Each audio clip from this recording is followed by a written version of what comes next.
crew to save the day. The Mighty House crew is on the job. This is Mighty House. All right, hey, we're back for part 2 of how to survive a hurricane. And Rich is going over a bunch of stuff, so we'll take care of that. But first, dingle on the bell, subscribe, and if you got any questions, make sure you post those down there, because Rich would love to answer all the questions. Got any, especially if you're moving down into that part of the country where you've got hurricane issues, good guy to talk to, because he actually builds these homes, and his survived. So that should tell you something. All right, let's get into it. Okay, so what about, I keep hearing stories where people just didn't have insurance. They couldn't get insurance because they're below flood stage, or because it's a hurricane area there, or storm damage. They just could not get it. The insurance companies wouldn't even insure them. It's not a matter of a price. It's that the insurance companies wouldn't do it. Yeah, so in the last year, 5 insurance companies have either bankrupted or pulled out of Florida. So a lot of people have been left uninsured. And again, it's because of their homes being old, below base flood, things like that, right? So an insurance company could write it under, you could go to Lloyd's of London, they'll insure it, that you're going to pay through the nose for it. So now it becomes a gamble. It really does. Yeah. So I talk to people, when we go out and we meet people that are thinking about moving here, we start talking to them about that. Just because you saw a house for sale and you think you can afford it, here's some things you better know. Right. Do you have an elevation certificate? So this goes to this whole insurance thing. So, and your question was, will insurance cover it, and is it hurricane insurance? There's no such thing as hurricane insurance. Okay. What we have is wind mitigation. Okay. Wind mitigation is the wind damage from a hurricane. I have a federal flood program insurance policy, my flood policy, right? If you live by a lake, a river, or a stream, you should have a national flood insurance policy. If you don't, you're kind of just gambling. Sure. Because my house is built 1 foot 4 inches above base flood, mine is the basic rate, which is now $640 a year. Not too bad. Seems like it's worth it. If I had all that water come in, right? Because we didn't have a hurricane, we didn't have wind damage, but if that water came in, yeah, insurance would cover it. Got it. Through the National Flood Program.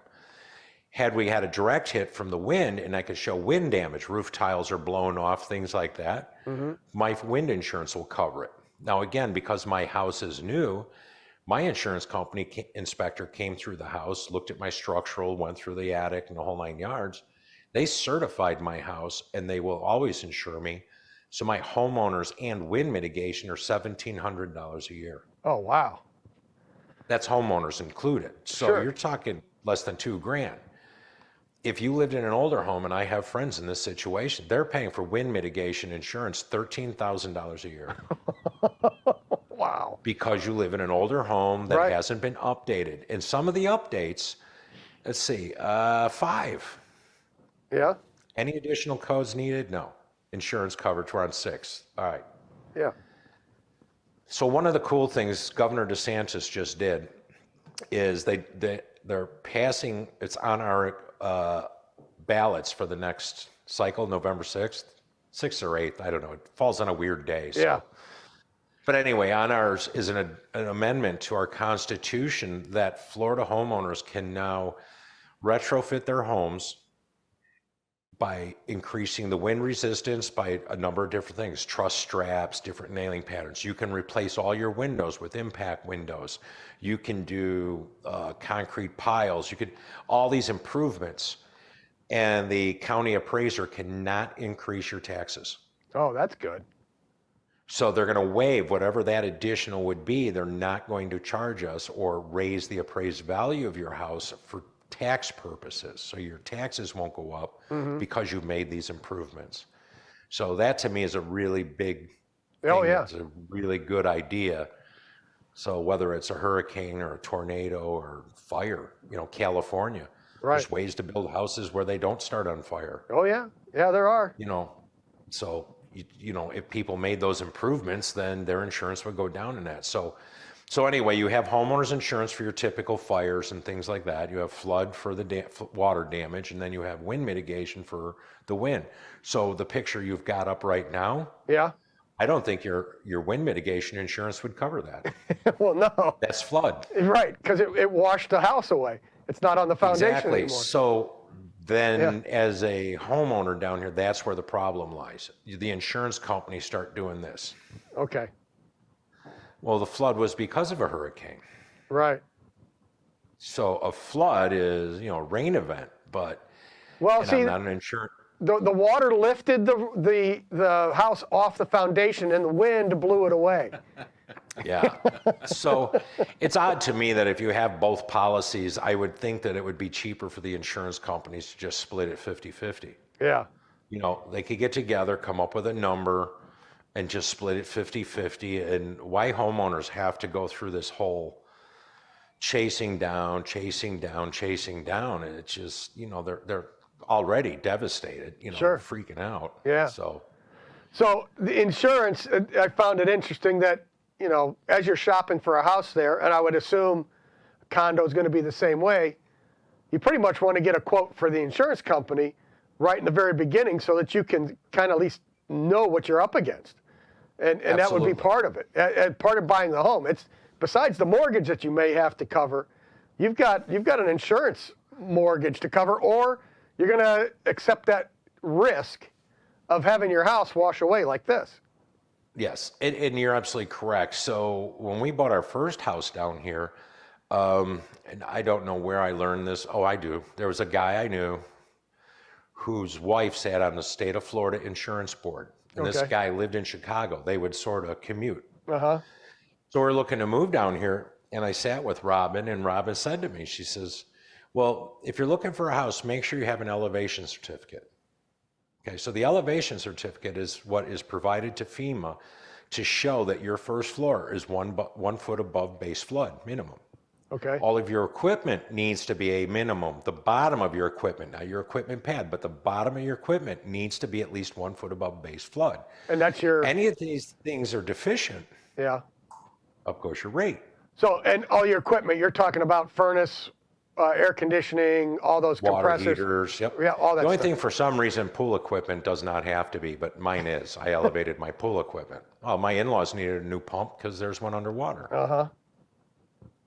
All I had to do is build a pad. I mean, if your air conditioner's up here, why would you put your pool equipment down there? It doesn't make any sense.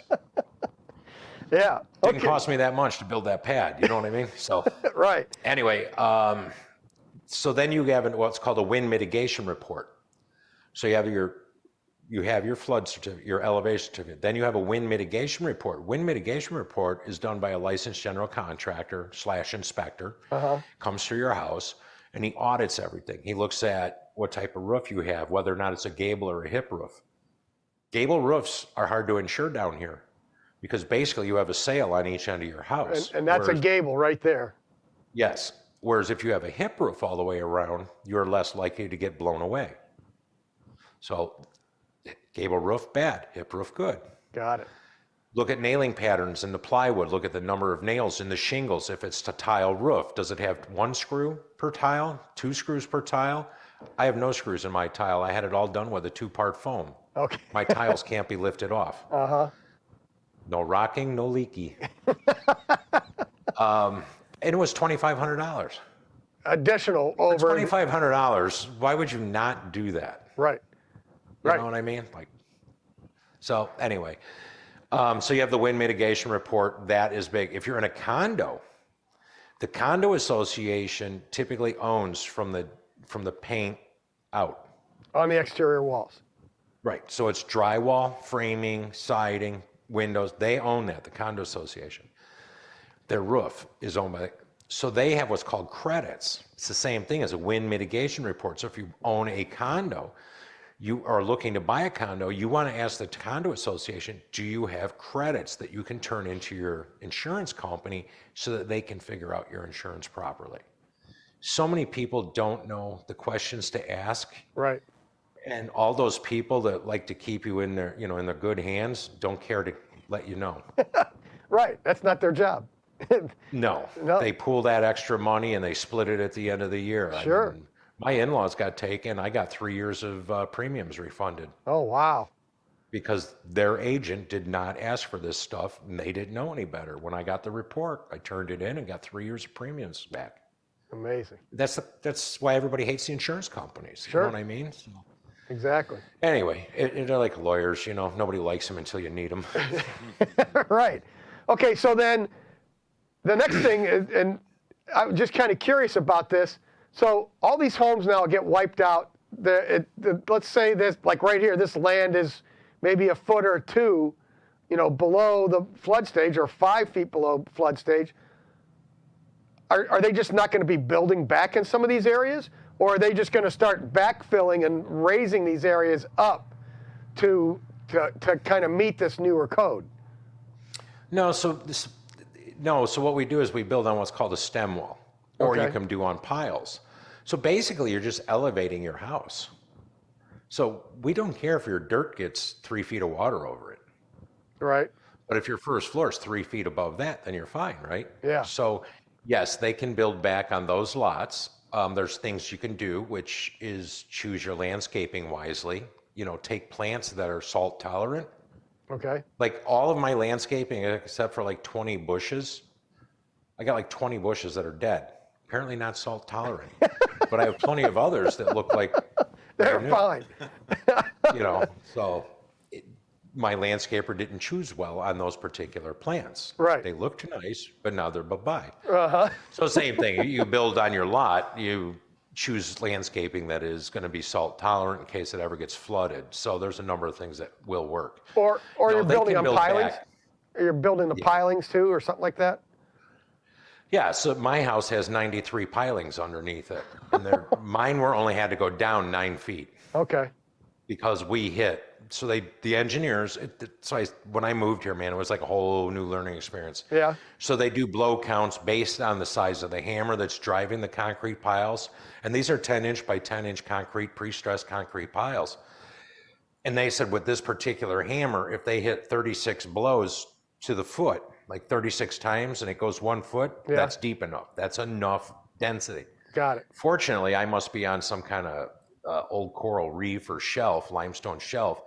I was hitting 70 blows per foot at 8 feet. So Wow. it saved me a ton of money is what it did. Yeah. But with 93 piles under the house, you could wash out all the dirt. Mm-hmm.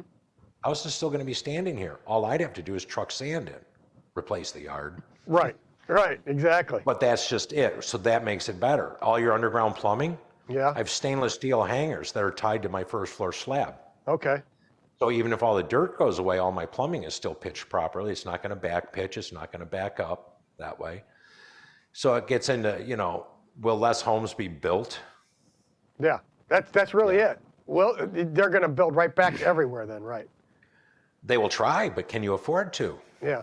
Okay. So that perfect segue into my last question. And Yeah. what do we?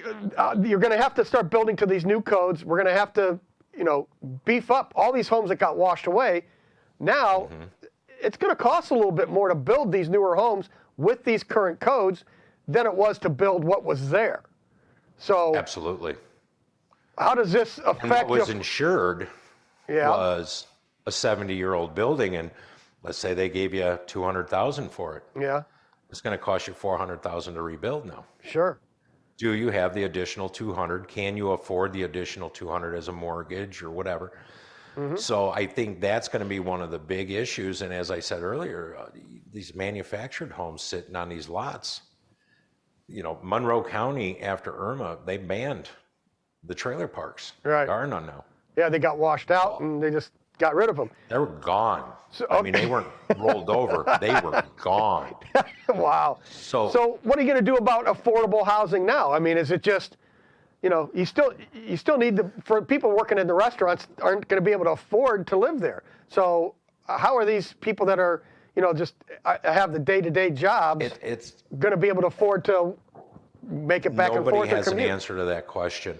So because rents have gotten so high, there are probably in the last 2 years within 20 miles of where I live, I wouldn't doubt if they put in 1,600 apartment units.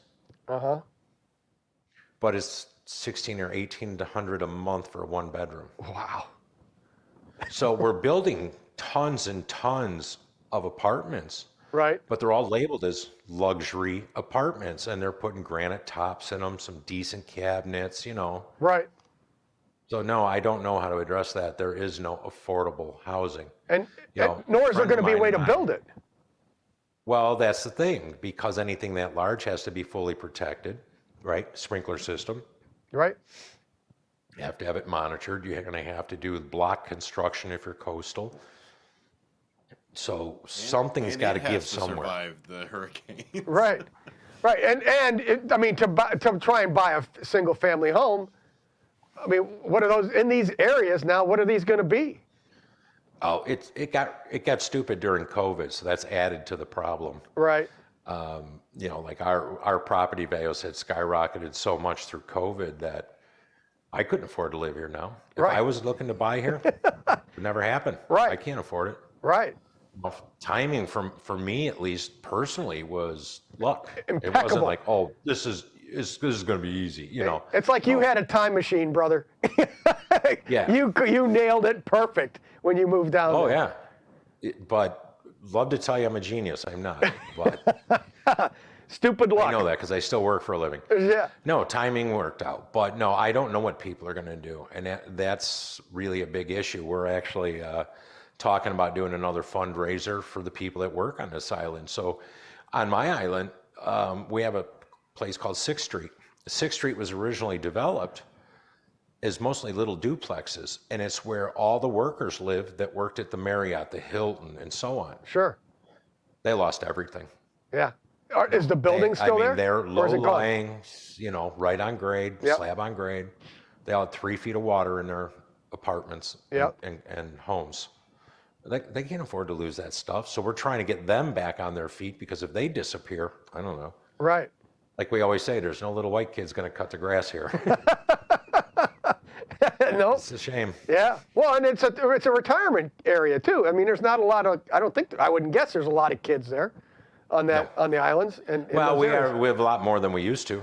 Oh, I mean, really? hell, we've got a new high school and everything. I mean, the average age on the island is now below mine. Oh, well, that's good. I wouldn't have expected that. No, it's been dropping every year. There's a lot more families. Halloween's coming up next week, and there's a little area around the elementary school. They call it Halloween Central. Yeah. Kids get bussed down here for it, and the people that live in that neighborhood will spend minimum $1,200-$1,500 on candy. Wow. It's a huge kiddie party.